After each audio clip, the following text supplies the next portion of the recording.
Ice and fire के last episode में हमने देखा था कि ओरायन एम्पायर से 2 लोग कंपटीशन में पार्टिसिपेट करने के लिए आ रहे थे, परंतु पिंग चाओ और उसके साथी ने उन लोगों को पकड़ लिया था और अब उनमें से एक लड़की ने लान का रूप और उसकी पावर को कॉपी कर लिया था। इधर न्यानमिंग को पता चला था कि कंपटीशन में पार्टिसिपेट करने के लिए रजिस्ट्रेशन कराना जरूरी है। आइस एंड फायर के एपिसोड 128 में हम देखते हैं एक अटैक साफेन के जाकर लगता है और अब उसके सर में काफी तेज दर्द होने लगता है। वह अपना वेपन निकाल कर उसे अपने सर में घुसाने लगता है और अब वह छोटी लड़की से कहता है कि तुम यहाँ क्यों हो। इस पर छोटी लड़की कहती है कि सब लोग बाहर गए हैं और तुम मेरे साथ खेलो, बहुत मजा आएगा। यह कहकर वह छोटी लड़की अपनी पावर से साफेन को इधर उधर घुमाने लगती है और अब वह उसमें लात मार कर उसे नीचे गिरा देती है। तभी उस छोटी लड़की का हरा वैगन जायंट फॉर्म में आकर उस साफेन का पीछा करने लगता है, परंतु साफेन के सामने वह छोटी लड़की आ जाती है, जिस वजह से साफेन उसके नीचे दब जाता है। अब वह छोटी लड़की अपने हरे वैगन को छोटा करते हुए कहती है कि ठीक है, तुम मेरे साथ अच्छे से नहीं खेल रहे हो तो अब मैं भी तुम्हारे साथ बिल्कुल भी मजाक नहीं करूंगी। यह कहकर वह एक जगह लेट जाती है। तभी साफेन उसके पास आती हुई कहता है कि लॉर्ड विच, मुझे लॉर्ड मून द्वारा सील किया गया है, इसीलिए मैं अपनी पावर का उपयोग नहीं कर पा रहा हूँ। अगर आप मेरी सील को अनलॉक करने में मेरी मदद करें तो मैं आपके साथ जी भरकर खेलूंगा। इस पर वह छोटी लड़की कहती है कि तुम्हें पिताजी ने सील किया है तो फिर उनके अलावा तुम्हें कोई नहीं आजाद कर सकता। यह सुनकर साफेन काफी स्पीड से उसके पास आकर उस पर अपनी पावर का इस्तेमाल करते हुए उसे वहीं बेहोश कर देता है और अब वह यह कहकर काफी ज्यादा खुश हो रहा होता है और अपने ब्लेड को भी बाहर निकाल लेता है, परंतु तभी एक अटैक आकर उसे लगता है और अब वह देखता है कि मून मास्टर वहाँ खुद आ गए हैं। वह मून मास्टर के सामने घुटने टेक लेता है, परंतु मून मास्टर कहता है कि तुम तो आजादी के भी लायक नहीं हो। अब हम मार्केट में देखते हैं जहाँ वह डीमन छुप कर न्यानमिंग और रॉनमिंग को देख रहे होते हैं। कुछ डीमन सोल्जर्स का रूप धारण कर लेते हैं। पिंग चाओ उनसे कहता है कि तुम्हें ध्यान रहे तुम्हें क्या करना है। इधर न्यानमिंग और रॉन्गमिंग अन्य खिलाड़ियों के बारे में बात कर रहे होते हैं। रॉन्गमिंग न्यानमिंग से कहता है कि रोंगकुई से तुम बचकर रहना, वह काफी ज्यादा बेहद गुस्से वाली लड़की है। यह सुनकर न्यानमिंग कहता है कि तो फिर मैं उसकी पावर को देखना चाहता हूँ। तभी वहाँ एक सैनिक आते हुए कहता है कि लिटिल प्रिंस वेस्ट में रॉयल गार्ड्स के समूह पर हमला हुआ है, वहीं कुछ लोग घायल हैं। रॉन्गमिंग कहता है कि कौन यह दुस्साहस कर रहा है, जल्दी से मुझे वहाँ ले चलो। न्यानमिंग उससे कहता है कि भाई मैं तुम्हारे साथ चलूंगा। इस पर रॉन्गमिंग कहता है कि नहीं, सूरज ढलने वाला है, पहले तुम्हें रजिस्ट्रेशन कराने जाना होगा, इसे मैं अकेले ही संभाल लूंगा। वह यह कहकर वहाँ से चला जाता है। न्यानमिंग भी पंजीकरण कराने के लिए चला जाता है। वह सैनिक रॉन्गमिंग को एक जगह लेकर आ जाता है। अब रॉन्गमिंग वहाँ पड़ी एक लेडीज को देखता है और उसे चेक करने लगता है, परंतु तभी पीछे से वह सैनिक न्यानमिंग पर अटैक करने वाला होता है, परंतु उससे पहले एक अटैक आकर उसे दूर फेंक देता है और अब वह वहाँ दूसरे सैनिक को भी पकड़कर लेकर आकर फेंक देता है और वह दोनों अपने असली रूप में भी आ जाते हैं। रॉन्गमिंग उन लोगों पर अटैक करते हुए कहता है कि तुम लोग कौन हो, परंतु तभी वहाँ पिंग चाओ आकर उसके अटैक को डिस्ट्रॉय कर देता है और अब वहाँ धीरे धीरे काफी सारे डीमन आ जाते हैं और उन दोनों को वहीं घेर लेते हैं। इधर न्यानमिंग भी जा रहा होता है, परंतु तभी उसके सामने से कुछ गाड़ियां गुजरती हैं। उन गाड़ियों को देखकर न्यानमिंग गुस्सा होते हुए कहता है कि ऐसा लगता है आइस गॉड टावर के प्लेयर भी यहाँ आ गए हैं। एक गाड़ी काफी तेजी से आ रही होती है, जिससे सड़क पर खड़े लोग भी डर रहे होते हैं और उन्हें वहाँ खड़े होने में भी परेशानी हो रही होती है। उसे देखकर न्यानमिंग कहता है कि यह एरोगेंट कौन है। वह गाड़ी के सामने एक छोटी लड़की और एक लेडी होती है। न्यानमिंग बीच में आकर उस गाड़ी को वहीं के वहीं रोकने की कोशिश करता है। वह गार्ड न्यानमिंग पर अटैक कर देता है, परंतु न्यानमिंग फायर की दीवार बनाकर उसके अटैक को रोक लेता है और अब वह उसे पीछे पुश करके दूर कर देता है। न्यानमिंग उससे कहता है कि क्या तुम्हारे अंदर बस यही क्षमता है? तुम तो मुसीबत खड़ी करने का साहस कर रहे हो। मैं कह रहा हूँ कि यही शांत हो जाओ, मैं तुम्हारी जान बख्श दूंगा। परंतु वह व्यक्ति बिल्कुल भी नहीं सुनता और अब वह न्यानमिंग पर अटैक कर देता है, जिसके अटैक से न्यानमिंग बचकर उसे रोक लेता है। न्यानमिंग उसे कहता है कि मैं भी प्रतियोगिता में भाग लेने वाला एक व्यक्ति हूँ और अब वह उसे अपनी पावर से पीछे कर देता है। वह सैनिक कहता है कि भले ही आज मैं यहाँ क्यों ना मारा जाऊँ, परंतु तुम यंग मास्टर यंग लेडी को प्रतियोगिता में पार्टिसिपेट करने से नहीं रोक पाओगे। यह कहकर वह न्यानमिंग अटैक करने जाने लगता है, परंतु उस गाड़ी में से 2 लोग निकल कर आते हैं और उससे रोक लेते हैं। मू रोंग कहता है कि तुम हमारा रास्ता क्यों रोक रहे हो, क्या तुम्हारे पास कोई रॉयल आदेश है? न्यानमिंग कहता है कि तुम्हारा सैनिक इतनी तेजी से गाड़ी चला रहा था, इससे अभी एक व्यक्ति मारा जाता। मैं तो बस यही चाहता हूँ कि तुम लोग आराम से चलो। मू रोंग कहता है कि कल रात हमारी हत्या करने की कोशिश की गई और आज तुम हमारा रास्ता ब्लॉक कर रहे हो। क्या तुम लोग मेहमानों के साथ ऐसा ही व्यवहार करते हो? इधर वह सैनिक गुस्सा होते कहता है कि इससे बातें मत करो, यह बस एक्टिंग कर रहा है और अब वह अपना वेपन निकाल कर उस पर अटैक करने वाला होता है। वह लड़की लड़की उस सैनिक को रोकती कहती है कि तुम रुक जाओ, पहले हमारा पंजीकरण कराना जरूरी है। अब वह न्यानमिंग से कहती है कि कल रात हम डोंगट्यांग शहर के होटल में रुके थे, वहाँ पर कुछ लोगों ने हम पर हमला कर दिया और सिर्फ हमारी असली जानकारी प्रिंस रोंग के पास थी, वैसे भी बिना बचे कि हम पर हमला कौन करेगा। और अब वह यह कहकर वहाँ से चली जाती है। इधर त्यान उन लोगों के अटैक को रोक कर उन पर अटैक कर देता है, परंतु एक व्यक्ति त्यान पर अटैक करके उसे काफी ज्यादा घायल कर देता है। अब त्यान रोंगमिंग के पास आकर गिरता है, परंतु वह खड़ा होते हुए कहता है कि तुम चिंता मत करो, हम इन्हें रोक लेंगे। रोंगमिंग उससे कहता है कि तुम यहाँ से जल्दी भाग जाओ, मैं इन्हें रोकने की कोशिश करता हूँ। और अब वह सील बनाकर उनके अटैक को रोक रहा होता है।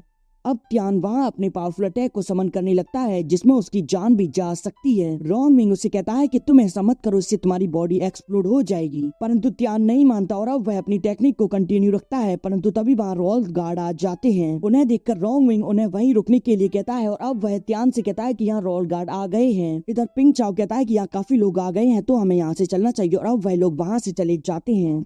इधर त्यान वापस से अपने अटैक को न्यूट्रल कर लेता है और अब वह वहीं काफी ज्यादा इंजर्ड हो जाता है। इधर न्यानमिंग सोच रहा होता है कि क्या सच में प्रिंस रोंग ऐसा करने की कोशिश कर सकती है, और अब वह कहता है कि मुझे पहले पंजीकरण कराना होगा। और अब वह वहाँ से जाने लगता है, परंतु तभी उसे अपने पीछे किसी और के होने का एहसास होता है और अब वह देखता है उसे वहाँ खतरा महसूस होता है। और तभी एक डीमन उससे कहता है कि वैसे तुम इतनी जल्दी में यहाँ से कहाँ जा रहे हो, तुम बाद में जाना, पहले उनका काम निपट जाए। और अब वह भी न्यानमिंग के सामने आ जाता है और कहता है कि तुम अपना पहले ख्याल करो। इसी के साथ यह एपिसोड यहीं एंड हो जाता है और अब आगे की कहानी अगले एपिसोड में बताई जाएगी। अगले एपिसोड में हमें इस कंपटीशन के विनिंग प्राइज को भी दिखाया जाएगा।